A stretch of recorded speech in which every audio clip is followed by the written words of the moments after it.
Hello friends, ഞാൻ ഇന്നിവിടെ എൻ്റെ ഫ്രണ്ട്സായിട്ട് സെലിബ്രേറ്റ് ചെയ്ത 2024 ഓണം സെലിബ്രേഷൻ്റെ ഫോട്ടോസും വീഡിയോസുമാണ് ഇവിടെ പോസ്റ്റ് ചെയ്തിരിക്കുന്നത്. ഞാൻ കൊച്ചി മെട്രോയിൽ ടിക്കറ്റിംഗ് ഓഫീസറായിട്ടാണ് വർക്ക് ചെയ്യുന്നത്. ഞങ്ങൾ 2017 ഫസ്റ്റ് ഞങ്ങൾ കയറുമ്പോൾ ടൗൺ ഹാൾ സ്റ്റേഷനിൽ ഞങ്ങളുടെ ഒരു ഗ്യാങ്ങിൻ്റെ ഒരു ഫ്രണ്ട്ഷിപ്പ് ബോണ്ടിനെ പറ്റിയാണ് എനിക്കിവിടെ പറയാനുള്ളത്. അതായത് 17 ഞങ്ങൾ മെട്രോയിൽ കയറുമ്പോൾ ഞങ്ങൾ പലരും പല സ്ഥലത്തു നിന്ന് വരുന്ന പല ആളുകളായിരുന്നു. പക്ഷേ അവിടെ വെച്ച് ഞങ്ങളുടേതായ ഒരു ലോകം, ഞങ്ങളുടെ ഫ്രണ്ട്ഷിപ്പിൻ്റെ ഒരു ലോകം അവിടെ ക്രിയേറ്റ് ചെയ്തായിരുന്നു. അതായത് ആ സമയത്ത് customer facilitation, ticketing officer, customer കെയറിൽ ഉള്ള ആൾ, അങ്ങനെ പല പോസ്റ്റ് ഉണ്ടായിരുന്നു. എല്ലാവരും തമ്മിൽ ഞങ്ങൾ നല്ലൊരു ബോണ്ട് ഉണ്ടായിരുന്നു.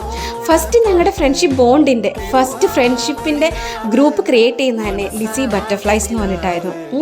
ആ സമയത്ത് ഞങ്ങൾ തമ്മിലുള്ള ബന്ധം എന്ന് പറഞ്ഞാൽ അത് എത്ര പറഞ്ഞറിയിക്കാൻ പറ്റാത്തൊരു ബന്ധമാണ്, പറഞ്ഞറിയിക്കാൻ പറ്റാത്തൊരു ഫീലിംഗ് ആണ്. അതിന്ന് 2024 വരെ വന്ന് നിൽക്കുകയാണ്. ഞങ്ങളിടയ്ക്ക് കൂടാറുണ്ട്, കാണാറുണ്ട്.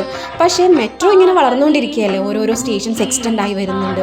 അതനുസരിച്ച് ഞങ്ങൾക്ക് സ്റ്റേഷൻസ് എല്ലാം മാറി കയറേണ്ട അവസ്ഥയിൽ ആണ്.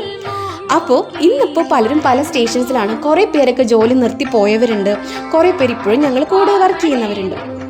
അപ്പോൾ ജോലി നിർത്തി പോയവരോടെല്ലാം അവരെല്ലാം മിസ് ചെയ്തുകൊണ്ട് തന്നെയാണ് ഞങ്ങൾ ഈ പ്രാവശ്യം ഓണം സെലിബ്രേറ്റ് ചെയ്തത്. അപ്പോൾ എല്ലാവരും പല സ്റ്റേഷനിലായതുകൊണ്ട് എന്നാൽ പിന്നെ എല്ലാവർക്കും കൂടെ ഒരുമിച്ച് ഒരു ദിവസം ഒന്ന് ഓണം സെലിബ്രേറ്റ് ചെയ്താലോ എന്ന് വിചാരിച്ചിട്ട് എൻ്റെ വീട്ടിൽ ഞങ്ങൾ എല്ലാവരും കൂടെ കൂടിയ ഒരു ദിവസത്തെ ഞങ്ങളുടെ വീഡിയോസാണ് ഇവിടെ പോസ്റ്റ് ചെയ്തിരിക്കുന്നത്. സത്യം പറഞ്ഞാൽ ഞങ്ങളുടെ സ്റ്റേഷൻ ഞങ്ങളുടെ ഒരു ലോകമായിരുന്നു. ഞങ്ങൾക്ക് ആ സ്റ്റേഷൻ വിട്ട് പുറത്തൊരു സ്റ്റേഷനിൽ ജോലിക്ക് പോകാൻ പോലും ഇഷ്ടമുണ്ടായിരുന്നില്ല. അതാ ശരിക്കും പറഞ്ഞാൽ അവിടെ ചെയ്യുന്ന ജോലി തന്നെയാണ് വേറെ സ്റ്റേഷനിൽ ചെയ്യാനുള്ളത്.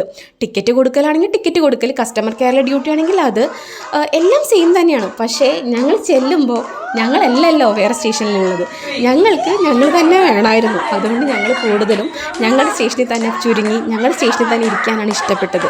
അതിൽ വേറെ ഒന്നും കൊണ്ടല്ല, ഞങ്ങളുടെ ഫ്രണ്ട്ഷിപ്പ് അത് ഞങ്ങൾക്ക് അത്രയും വലുതായിരുന്നു. അപ്പോൾ അത്രയും നല്ല രീതിയിൽ ഞങ്ങളുടെ ഓണം ഈ പ്രാവശ്യം സെലിബ്രേറ്റ് ചെയ്തു.